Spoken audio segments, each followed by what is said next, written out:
Hello everyone, welcome to another video. I'm Randy, and this is a VCLT and a Final Finds video. And I just received some VCLT from my good friend Steve at All the World's a Stage. And of course, you know Steve's just one of the most generous guys in the VC. And of course, when he ever does a video, he always shows the rock t-shirt he's wearing. I don't have a rock t-shirt, but I have Transylvania University. If you're wondering if there is a Transylvania University, yes, there is. And it's not in Romania. It's in Lexington, Kentucky, and they're very open about their enrollment. You don't have to be a immortal to apply. And anyway, let's Steve. I got a package from Amazon. I've already opened the package part, and then there's of course the record cardboard inside the package, which is always nice because sometimes I just put them in there loose and they just bang around. So anyway, let's get down to it, see what Steve sent me. Now, VCLT stands for Vinyl Community Love Train. It's an acronym, and Steve is currently doing a contest concerning acronyms, and I will put a link down below to his channel and that contest. And he also has been going through his vinyl collection. He's in the K's right now, and I don't know if I made a comment on something I didn't have. I'm wondering what he did send me from Amazon. And so let's just open it up and see what it is. I hope that Sam St. John, it's okay with him that I'm getting something from Steve. You know, I don't want to step on any toes or anything. But let's open this up. And it's going to be more difficult than I thought. Oh, here it goes. And he sent me Ozarker, Israel Nash. Now, he said that he liked Israel Nash more than Neil Young, and I'm a big Neil Young fan. And he says if you like Neil Young, you will like Israel Nash. So I'm really looking forward to listening to this. Ozarker, Israel Nash. Thank you, Steve. I'm sure I do love Neil Young, and I think I did actually listen to a couple of songs. I'm not sure if it was off this one or not on YouTube, and I really did like it. So thank you so much, Steve. I'll see if I do like him more than Neil Young. I'll keep you posted. I will also say that I see it's from 2023, so it may be his latest. So I don't know. Songs like Can't Stop, Roman Candle, Ozarker, Pieces, Going Back, Fire Dance, Lost in America, Midnight Hour, Travel On, Shadowland. And I also thought I would show some of the things I picked up recently in my vinyl finds. And we'll start off with a Canadian, Kim Mitchell. This is his debut album, Akimbo Alogo. I guess that's how you say it. He was the lead guitarist and lead singer for the Canadian group Max Webster. I think I saw Brian at Embryonic Robot just recently show a Max Webster album. So this may be his most famous. He's got his most famous song on here, I think, which is "Go for a Soda." It's from 1984, and on the Bronze label. And people know I'm a big R&B and soul fan, so I've got this Ruby Johnson album from 2022. It's a compilation on the Velvet Ramp label. Yeah, I've never heard of that label, but she's a soul singer known mainly for her work with the Volt label. I have the Stax Volt box set, and there's 2 or 3 of her songs on there. But many of her sessions were never released after her early recordings didn't make a dent on the charts. But this is very good. If you're like soul singing, Ruby Johnson.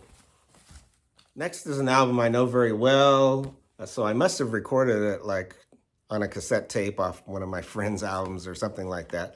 But it's the debut by Big Country called The Crossing. It has their biggest hit in here called In a Big Country, but it also has Inwards, Fields of Fire, Harvest Home, and actually I think my favorite Big Country song is Chance. But yeah, great album, Big Country,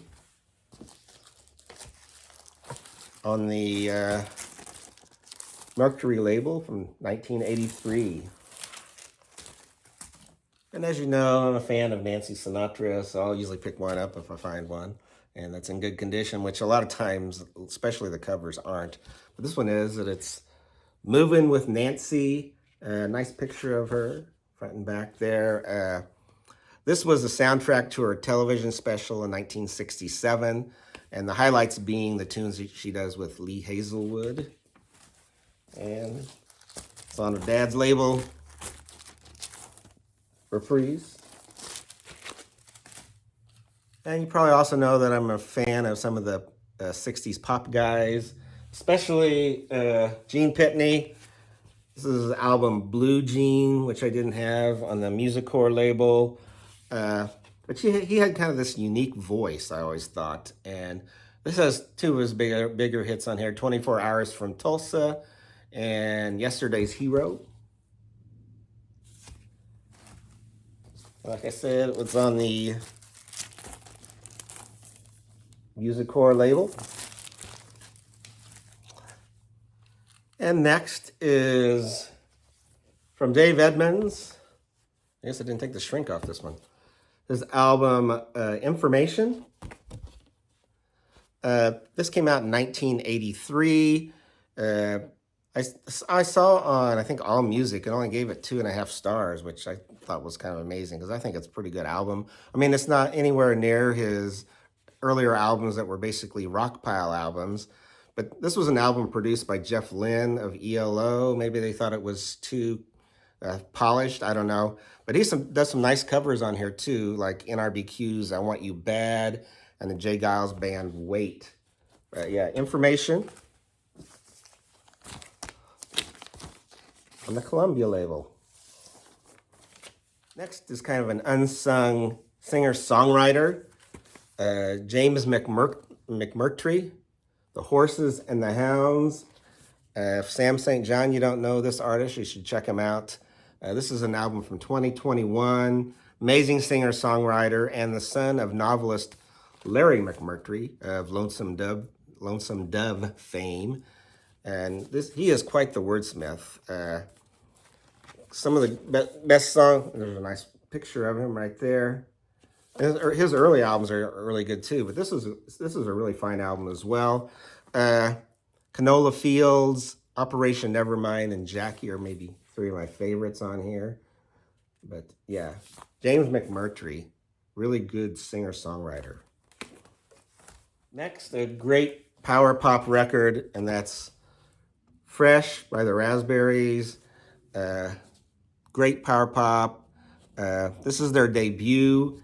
The lead singer, Eric Carmen, of course, passed away earlier this year. But I Want to Be With You, Let's Pretend, If You Change Your Mind, all great power pop tunes. Like I said, Raspberries. And they were on the, if I can find it, Capitol label. And last, I say I hardly ever find anything in thrift stores, so this was quite the revelation here. Is I found, even though I had this album on the CD, I found a sealed copy of Ryan Adams' Demolition, which was one of the most amazing things I think I found at the thrift store, because I usually just find Percy Faith and Mantovani and who else, but I don't know.